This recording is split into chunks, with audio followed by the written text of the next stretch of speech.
विद्यार्थियों नमस्कार। Online class में आप सभी का हार्दिक स्वागत है। आज हम चर्चा करेंगे जैन धर्म की।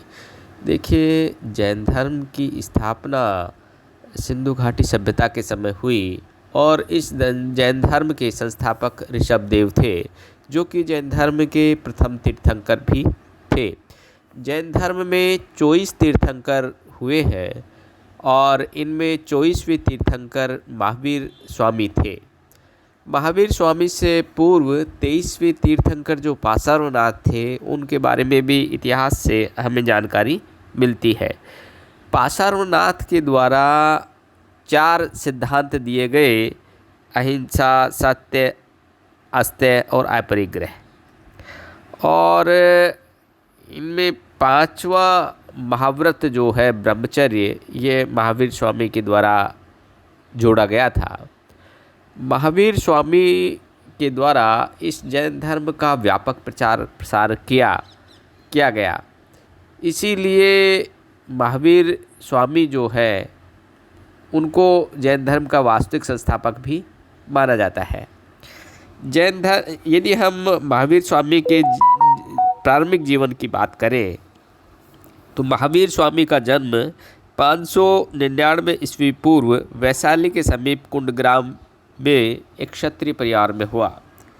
इनके पिता का नाम सिद्धार्थ था और वो कुंडग्राम के राजा थे।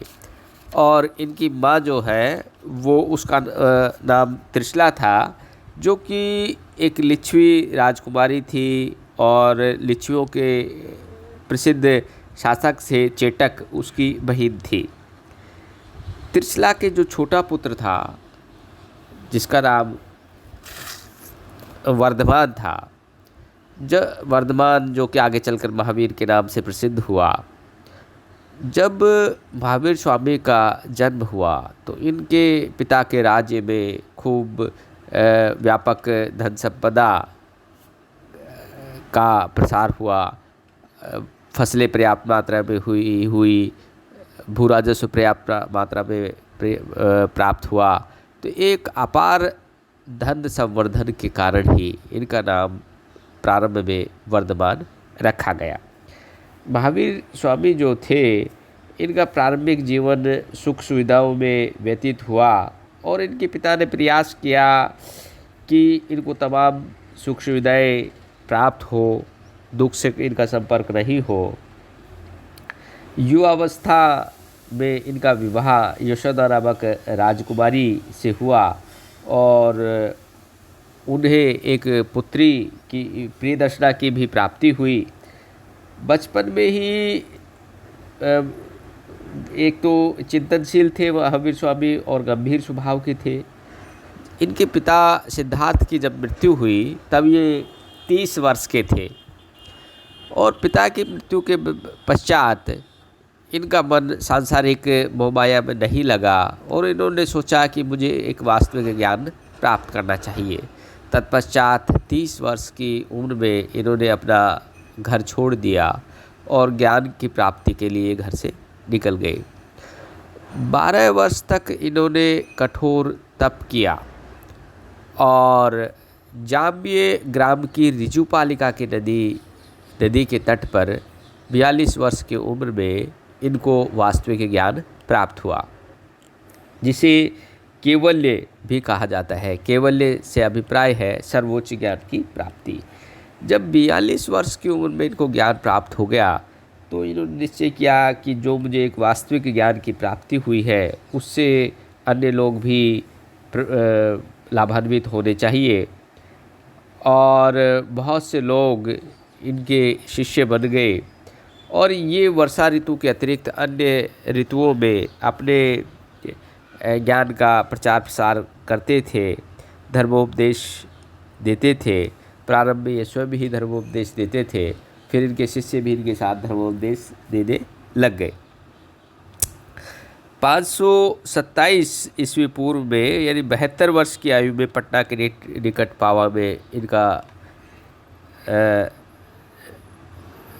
स्वर्गवास हो गया।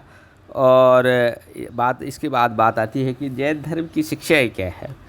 देखिए, जैन धर्म में एक तो वादिता की बात की गई है। जैन धर्म ईश्वर को सृष्टि का रचयिता और पालनकर्ता के रूप में स्वीकार नहीं करता।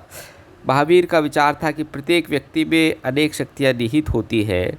यदि व्यक्ति उनका पूर्ण रूपेण विकास कर ले और आत्मा को शुद्ध कर ले तो वह स्वयं परमात्मा बन सकता है। दूसरी बात महावीर स्वामी ने कही कि संसार जो है, इसकी जो प्रत्येक चीज़ है वो कुछ द्रव्यों से मिलके बनी होती है और ये इसमें मुख्य 6 द्रव्य माने गए हैं। आकाश है, काल है, धर्म है, अधर्म है, पुद्गल है और जीव है।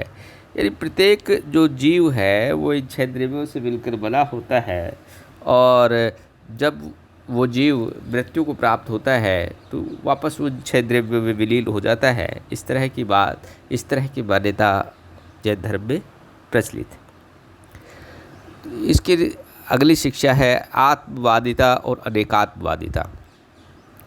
हिंदू धर्म के समान जैन धर्म में भी आत्मा के अस्तित्व को माना गया है और जैन धर्म ये मानता है कि प्रत्येक जीव में अलग अलग आत्मा होती है, यानी अनेकात्मवाद की स्थिति है।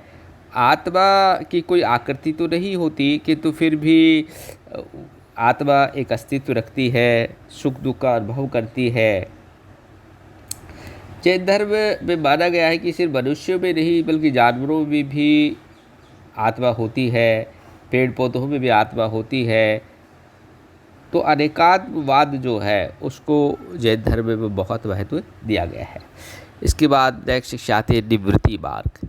2 मार्ग होते हैं, एक तो प्रवृत्ति मार्ग, दूसरा होता है निवृत्ति मार्ग। प्रवृत्ति मार्ग से अभिप्राय है कि सांसारिक चीज़ों के प्रति आसक्ति होना, यानी भौतिक सुख सुविधाओं के प्रति आसक्ति होना, और निवृत्ति मार्ग से अभिप्राय है कि भौतिक सुख सुविधाओं के प्रति आसक्ति न होना। तो जैन धर्म में निवृत्तिवाद को अधिक महत्व दिया गया है क्योंकि जो दुख है, क्योंकि ये जो संसार है वो उसमें प्रत्येक जीव दुखी है और उस दुख का कारण है तृष्णा, किसी चीज़ को प्राप्त करने की लालसा। यदि व्यक्ति इस तृष्णा पर विजय प्राप्त कर ले अर्थात निवृत्ति की स्थिति में पहुंच जाए तो वो दुखों से दूर हो सकता है। तो जैन धर्म में कहा गया है कि सांसारिक जो सुख सुविधाएं हैं उनसे परे व्यक्ति को रहना चाहिए। अगली शिक्षा आती है कर्म की प्रधानता और पुनर्जन्म में विश्वास।